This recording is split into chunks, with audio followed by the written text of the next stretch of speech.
नमस्कार, गोरखपुर न्यूज में आप सभी का स्वागत है। मैं हूं मोहम्मद तबरेज सिद्दीकी।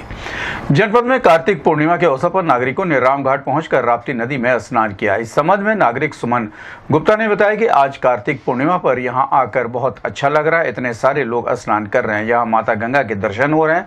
आज गंगा में स्नान करने से पुण्य की प्राप्ति होती है और सारे पाप धुल जाते हैं। माता गंगा सभी मनोकामनाएं पूरी करती हैं। लोग आज के दिन माता गंगा को अक्षत, चावल, पैसा चढ़ाते हैं। इसके साथ ही गोदान करते हैं। आज के दिन अन्य दान करना बहुत महत्वपूर्ण होता है। लोग वैकुंठ में जाने के लिए ये सभी कार्य करते हैं। इस संबंध में गोरखपुर से बात करते हुए नागरिक सुमन गुप्ता ने कहा, बहुत अच्छा लग रहा है यहाँ पर आकर के, इतने लोग को देख करके, माता जी दर्शन करके यहाँ पर बहुत खुशी हो रहा है। क्या विशेष महत्व होता है आज के महत्व यही है कि मतलब आज के स्नान दान करने से आदमी को जब अपने कर्म होते हैं, कुछ लोग कहते हैं ना हमने पाप करे गंगा में धो दिए, ये मन की एक विश्वास है सबका हिंदू धर्म में।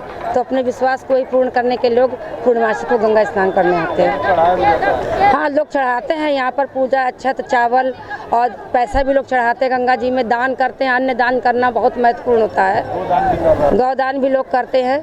लोग गौदान नहाने के बाद में गौदान महत्वपूर्ण है, क्योंकि लोग वैकुंठ में जाने के लिए ही ये सब पुण्य होते हैं। सुमन गुप्ता। जनपद में जटाशंकर गुरुद्वारा में गुरु नानक देव के प्रकाश पर्व पर कार्यक्रम का आयोजन किया गया। इस संबंध में जटाशंकर गुरुद्वारा के अध्यक्ष जसपाल सिंह ने बताया कि आज गुरु नानक देव का प्रकाश पर्व पूरे विश्व में धूमधाम से मनाया जा रहा है। ये प्रकाश पर्व केवल सिखों के लिए नहीं बल्कि ये पूरे विश्व के लिए है, क्योंकि गुरु नानक देव केवल सिखों के गुरु नहीं थे बल्कि वो पूरे विश्व के गुरु थे। उनकी शिक्षा जितनी सिखों के लिए लाभदायक है उतनी ही अन्य लोगों के लिए भी लाभदायक है। आज बाहर से आए हुए जत्थे कीर्तन कर रहे हैं। गुरु नानक देव ने सभी को सिखाया है कि कीर्तन करना और नाम जपना है। आप किसी का भी नाम लीजिए, आप राम, अल्लाह, ईसा मसीह, गुरु नानक देव का लीजिए, लेकिन नाम जरूर लेना चाहिए। आप काम करके खाइए, डकैती करके नहीं खाना चाहिए। सच्चे मन से काम करना चाहिए। जो आप कमा रहे हैं वो केवल परिवार के लिए नहीं बल्कि कुछ समाज के लिए भी कीजिए। आपका पड़ोसी भूखा रहे और आप पार्टी कीजिए, ये उचित नहीं है। गुरु नानक देव ने लंगर की जो प्रथा शुरू की थी वो 20 रुपये से की थी। आज पूरे विश्व में गुरु नानक देव का लंगर चल रहा है। गोरखपुर में 22 अक्टूबर से प्रभात फेरी निकाली जा रही थी, जिसका आज समापन हो रहा है। आप सभी को गुरु नानक देव के प्रकाश पर्व की हार्दिक बधाई। इस संबंध में गोरखपुर न्यूज से बात करते हुए जटाशंकर गुरुद्वारा के अध्यक्ष जसपाल सिंह ने कहा, वाहिगुरु जी का खालसा, वाहिगुरु जी की फतेह। सर्वप्रथम मैं आप सबको श्री गुरु नानक देव महाराज जी के प्रकाश पर्व की लाख लाख बधाई देता हूँ। आज पूरे विश्व में श्री गुरु नानक देव महाराज जी का प्रकाश पर्व बहुत धूमधाम से मनाया जा रहा है। श्री गुरु नानक देव जी का प्रकाश पर्व सिर्फ सिखों के लिए ही नहीं है, ये पूरे विश्व के लिए है, क्योंकि श्री गुरु नानक देव जी केवल सिखों के गुरु ही नहीं थे, वो पूरे विश्व के गुरु थे। उनकी शिक्षाएं जितनी सिखों के लिए लाभप्रद हैं उतनी समान लोगों की लाभप्रद हैं। तो श्री गुरु नानक देव जी का प्रकाश पर्व आज गोरखपुर गुरुद्वारा श्री गुरु सिंह सभा जटाशंकर गोरखपुर में बहुत धूमधाम से मनाया जा रहा है। यहाँ बाहर से आए हुए रागी जत्थे कीर्तन कर रहे हैं। श्री गुरु नानक देव जी की मुख्य शिक्षाएं कीर्त करना, नाम जपना, वंड खाना। मतलब नाम जपिए, अव्वल अल्लाह नूर पाया, कुदरत के सब बंदे, एक नूर ते सब जग उपजा, कौन भले को मंदे। आप किसी का भी नाम लीजिए, आप जो भी काम कर रहे हैं उसमें अल्लाह का नाम लीजिए, वाहिगुरु का नाम लीजिए, राम का लीजिए, रहीम का लीजिए, लेकिन नाम जरूर जपिए। और जो भी आप काम करके खाइए, डकैती करके मत खाइए, सच्चे मन से कार्य करिए और वंट चकिए। मतलब जो आप कमा रहे हैं वो सिर्फ आप अपने और परिवार के लिए नहीं, वो समाज के लिए भी उसका हिस्सा होना चाहिए। आपका पड़ोसी भूखा रहे और आप आनंद माने तो ये उचित नहीं है। तो आज सिख धर्म जो है, श्री गुरु नानक देव जी ने जो लंगर की प्रथा शुरू की थी वो सिर्फ 20 रुपये से शुरू की थी। आज पूरे विश्व में श्री गुरु नानक देव जी का लंगर चल रहा है। तो गोरखपुर में भी पिछले 22 अक्टूबर से प्रभात फेरी निकाली जा रही थी, जिसका समापन हुआ। नगर कीर्तन का समापन हो गया। आज उनका प्रकाश पर्व श्री अखंड पाठ साहब के समापन के साथ, भोग के साथ हुआ है। अभी समय दिन भर के कार्यक्रम है, अभी लंगर का चल रहा है, रात का भी कार्यक्रम होगा। मैं आप सबको पुनः हार्दिक शुभकामनाएं, बहुत बहुत बधाई देता हूं। धन्यवाद। जसपाल सिंह, अध्यक्ष गुरुद्वारा श्री गुरु सिंह सभा जटाशंकर। जिला अस्पताल के मानसिक रोग विशेषज्ञ डॉक्टर अमित शाही ने मानसिक रोगों के बारे में बताते हुए कहा कि मानसिक रोगों के कुछ विशिष्ट लक्षण होते हैं। यदि आपको इनमें से कोई भी लक्षण दिखाई दे तो तुरंत डॉक्टर को दिखाएं। उन्होंने आगे बताया कि मानसिक स्वास्थ्य बनाए रखने के लिए स्वस्थ जीवन शैली बहुत जरूरी है। किसी भी तरह के तनाव से बचना चाहिए, चाहे वो व्यक्तिगत हो या पारिवारिक। तनाव मानसिक रोगों को जन्म दे सकता है। यदि पहले से कोई दबा हुआ मानसिक रोग है तो वो तनाव के कारण वो बाहर आ सकता है। इसलिए तनाव से बचना बहुत महत्वपूर्ण है। सभी लोगों को पर्याप्त नींद लेनी चाहिए। यदि कोई व्यक्ति रात में नहीं सो पा रहा है तो उसे दिन में सोकर नींद पूरी कर लेनी चाहिए। साथ ही खान पान का भी खास ध्यान रखना चाहिए। हमें संतुलित आहार लेना चाहिए और जंक फूड से बचना चाहिए। स्वस्थ आहार पाचन तंत्र को स्वस्थ रखता है। इस संबंध में गोरखपुर से बात करते हुए जिला अस्पताल के मानसिक रोग विशेषज्ञ डॉक्टर अमित शाही ने कहा, मानसिक रोगों का पहचान करने का लक्षण होते हैं, उनसे लोग जागरूक होकर अपने आप को उन लक्षणों की शुरुआत में ही इलाज करा सकते हैं। पहला तो ये करेंगे कि अगर लक्षण किसी में दिख रहा हो, अपने आसपास किसी में भी, तो उन लक्षणों के आधार पर मानसिक रोग के एक्सपर्ट को दिखा लेंगे। एहतियात के लिए हम ये बताएंगे कि बचाव कैसे हो सकता है। एक healthy life style, healthy living से मानसिक रोग के होने की दर में कमी रहती है। तनाव से बचना होता है। किसी भी तरह का तनाव, व्यक्तिगत, पारिवारिक, आर्थिक, सामाजिक या वातावरणीय, ऐसे कोई भी तनाव मानसिक रोगों को प्रश्रय देते हैं। अगर उसके में कोई दबा हुआ मानसिक रोग है और तनाव आया उसके जीवन में और नहीं उसका प्रबंधन कर पाया उस तनाव का, तो मानसिक रोग हो सकता है उसको कि उभर जाए। तो हर तरह के तनाव का प्रबंधन सीखना चाहिए। उनको उसको सीख के और उसका उपयोग अपने दैनिक जीवन में करें, चाहे कार्यस्थल पे हैं या घर में हैं या अपने आसपास हमेशा ही अपने साथ तनाव का प्रबंधन के कौशल को सीखते रहें और उनको अपनाते रहें, उनका पालन करते रहें। नींद पर्याप्त लेनी जरूरी है। किसी कारणवश कभी कभी शिफ्ट ड्यूटी होती है या कुछ ऐसा है कि अब जो प्राकृतिक समय है सोने का रात उसमें नहीं सो पाए, तो उसको पूरा कर लेना चाहिए। दिन में अगर आपका शिफ्ट चल रहा है रात का तो दिन में ही सो लिया करिए, पर नींद पर्याप्त लेनी चाहिए। किसी को 6 घंटे में पर्याप्त हो जाता है, किसी का 8 घंटे होता है। वो हर शरीर पे अलग अलग होता है। जिसका जैसा है उतना नींद उसको ले लेना चाहिए। खान पान में भी कहा जाता है कि अगर पेट भी खराब होता है तो उसका असर दिमाग पे पड़ता है, दिमाग में तनाव होता है तो उसका असर पेट पे भी पड़ता है। तो इस तरह से खान पान को भी अपने व्यवस्थित रखना चाहिए। सभी कुछ शुद्ध खाएं और ऐसा रहे जो पेट को नुकसान न करने वाला हो, आसानी से पचने वाली चीजें हों। खुली चीजें, बाहर की चीजें या देर तक रखी हुई चीजों का सेवन करने से बचना चाहिए। इसके प्रमुख लक्षण क्या होते हैं, कैसे पता चलता है? ठीक, अच्छा प्रश्न है जागरूकता के लिए, जिससे कि लोग समझ सकें कि कब उनको चिकित्सकीय सलाह लेनी है। कई बीमारियां मानसिक रोग में आती हैं। बिल्कुल ये भ्रम नहीं रखना है कि मानसिक रोग या मानसिक चिकित्सक के पास जाने का मतलब कि पागलपन, ऐसी कोई चीज नहीं है। मानसिक रोग के यहाँ आप इसलिए जाते हैं कि आपको कोई भी मानसिक स्वास्थ्य में, सामाजिक वेलबींग में, सोशल वेलबींग में कोई कमी आ गई है या मेंटल हेल्थ में कोई कमी दिख रही है, तो आपको जाना चाहिए। पहचान कैसे करेंगे? तो अलग अलग बीमारियों के अलग लक्षण होते हैं। मैं एक रफ गाइड दूंगा अभी कि इनमें से अगर कुछ दिख रहे हैं, किसी में 2-4 दिख रहे हैं, तो उनको आ जाना चाहिए सलाह लेने। क्या होता है कि एक तो कुछ भी हो रहा है, आपकी दैनिक दिनचर्या प्रभावित हो रही है। आप अपना काम नहीं कर पा रहे हैं, आप अपना ख्याल नहीं रख पा रहे हैं, अपना नहाना धोना, खाना पीना ठीक से नहीं कर पा रहे हैं, लोगों के साथ अच्छे बर्ताव नहीं कर पा रहे हैं। जैसे आप पहले समाज में अपना कार्य निष्पादित करते थे ऑफिस में, घर में या सोसाइटी में, अब वो नहीं कर पा रहे हैं, तो एक तो यही इंडिकेटर हो गया कि आपको कहीं कोई मानसिक समस्या उत्पन्न हो रही है जिसकी वजह से ऐसा नहीं कर पा रहे हैं। दूसरे कुछ बीमारियों के लक्षण इसमें मिलेंगे, जैसे किसी को अवसाद या डिप्रेशन हो रहा है। डिप्रेशन का मरीज चुप रहने लगेगा। पहले बहुत ठीक रहता था, खुश रहता था, सामान्य रहता था, लोगों के साथ हंसता था। अब वो चुप रहने लगेगा, काम में मन नहीं लगेगा, चिड़चिड़ापन बढ़ जाएगा, नींद कम हो जाएगी या बहुत ज्यादा आने लगेगी। भूख का भी यही है, या तो कम हो जाएगा या कहीं किसी को बहुत ज़्यादा लगने लगेगी भूख, कॉन्फिडेंस लो हो जाएगा, आत्मग्लानि होगी, मन उदास रहने लगेगा, कुछ अच्छा नहीं लगेगा। पहले जैसे टीवी देखना, गाना सुनना, घूमने जाना, पेंटिंग, ड्राइंग, किचन गार्डनिंग, कुछ भी करना उसको अच्छा लगता था। अब हर चीज़ से अनमना हो गया है, किसी चीज़ में अब उसका मन नहीं लग रहा है, मन में अपना आत्मविश्वास की कमी है, खराब लग रहा है, डिप्रेसिव कॉग्निशंस हैं, उसको चीज़ें लगेंगी कि अब जीना ही व्यर्थ है, कोई मेरे लायक नहीं है, कोई मेरी मदद नहीं करेगा, मैं किसी लायक नहीं हूँ, और आत्महत्या के विचार आने लगते हैं।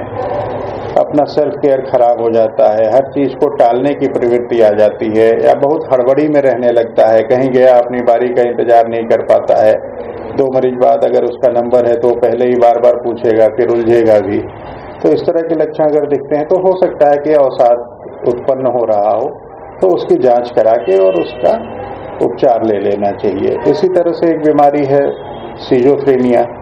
सिजोफ्रेनिया में मरीज अपने आभासी दुनिया में रहने लगता है, उसको अलग अलग संदेह उत्पन्न होने लगते हैं, शक करने लगता है, उसको लगेगा कि कोई मेरे पीछे पड़ा है, मेरा दुश्मन है, मेरी जासूसी कर रहा है, मेरा संपत्ति ले लेगा, मेरा नुकसान करेगा, मेरी हत्या कर देगा। अब जैसे अभी आप जब आए हैं तो एक मरीज बैठा हुआ था, उसकी ये शिकायत थी कि पंखे में, पेड़ में, हमारे घर के पास पेड़ में, हमारे घर के पंखे में, पीछे खेत में, सब जगह तार बिछा दिया गया है और मेरे दिमाग में एंटीना लगा दिया गया है। एंटीना का तार मेरे दिमाग में चारों तरफ फैल गया है और उसी तार और एंटीना के जाल से लोग हमको आदेश देते हैं, लोग हमको बोलते हैं, हमको गाली देते हैं और वो उसको सुनाई देने लगता है। मतलब उसको ऐसी आवाज़ें सुनाई देती हैं जो किसी और को नहीं सुनाई देती। वहाँ पे कोई सोर्स नहीं होता है आवाज़ का, पर उसको लगेगा कि कोई हमसे बात कर रहा है। वो फिर अपने में बड़बड़ाने लगता है, बिना बात के हंसना, बिना बात के रोना, हवा में इशारे करना, बिना अकारण घूमते रहना दिन भर, बिना किसी उद्देश्य के निरुद्देश्य घूमते रहना, अपना ध्यान नहीं रख पाना, नहाना धोना छोड़ देना, बाल बनाना, दाढ़ी बनाना सब छोड़ देगा और अपना कोई भी काम वो नहीं कर पाएगा। तो इस तरह के लक्षण दिख रहे हैं तो हो सकता है सिजोफ्रेनिया हो। जितना जल्दी आप इसका उपचार कराएंगे उतने अच्छे रिजल्ट्स आते हैं ट्रीटमेंट के। ऐसे ही मेनिया का मरीज होता है या बाइपोलर मरीज होते हैं, उनमें मेनिया का फेज आता है। मेनिया के फेज में आदमी बड़ी बड़ी बात करेगा अपनी क्षमता से बढ़ के, मैं राजा हूँ, मैं शहंशाह हिंद हूँ, ये अस्पताल मेरा है, मैं यहाँ का मालिक हूँ, ये ज़मीन मैंने ही दी रखी है, तुम हट जाओ यहाँ से। लगेगा नियम कानून लोगों से फॉलो करवाने, चौराहे पे खड़ा हो जाएगा, किसी से उलझ जाएगा कि तुम दाएं से जा रहे हो, बाएं से क्यों नहीं जा रहे हो। तो इस तरह की चीज़ें दिखने लगती हैं, तोड़ फोड़, मारपीट, गाली गलौज किसी से करने लगेगा। तो अगर ऐसा भी लक्षण किसी में शुरुआत दिख रहा है कि हो रहा है तो ऐसे मरीज को भी मानसिक स्वास्थ्य कार्यकर्ता से, मानसिक स्वास्थ्य विशेषज्ञ से मिल के अपना दिखा लेना चाहिए, मिलके अपनी जांच करा लें। अगर बीमारी होती है तो उसका इलाज हो जाता है। कुछ चीज़ें होती हैं कि काउंसलिंग से क्षणिक हो रहा है, किसी रिएक्शन में ऐसा व्यवहार हो गया है तो उसकी काउंसलिंग करके एंगर मैनेजमेंट सिखा के इस तरह से उसको ठीक किया जाता है। दवा की ज़रूरत जहाँ बीमारियों में होती है उन सब जगह दवा दे के उसका उपचार किया जाता है। आप यहाँ आपके जिला अस्पताल में सब कुछ निःशुल्क उपलब्ध है, दवा, परामर्श, काउंसलिंग, चिकित्सक इसका परामर्श, सब कुछ सरकार की तरफ से यहाँ पे निःशुल्क उपलब्ध कराया जा रहा है। ऐसे मरीज जानलेवा जोखिम भी उठा लेते हैं। हाँ, ये अच्छा संदर्भ है। कई बार ऐसे में लोगों का बिहेवियर, जैसे मेनिया का मरीज है तो उसका बिहेवियर रेकलेस बिहेवियर बोलते हैं। वो कभी ट्रेन के आगे खड़ा होकर कहेगा कि हम हाथ से रोक लेंगे, इसमें दुर्घटना हो सकती है। उसको लगेगा कि मेरे अंदर बहुत ऊर्जा है, वो कहीं से भी कूद सकता है, कहीं किसी गाड़ी के सामने जा सकता है, किसी को मार सकता है। लोगों को नहीं पता कि ये मानसिक रोगी है, गया चौराहे पे अकारण लोगों से किसी से उलझ गया, लोगों को लगा ये तो गलत कर रहा है, कहीं लोग उसको मार देते हैं तो अब उसका नुकसान हो जाता है।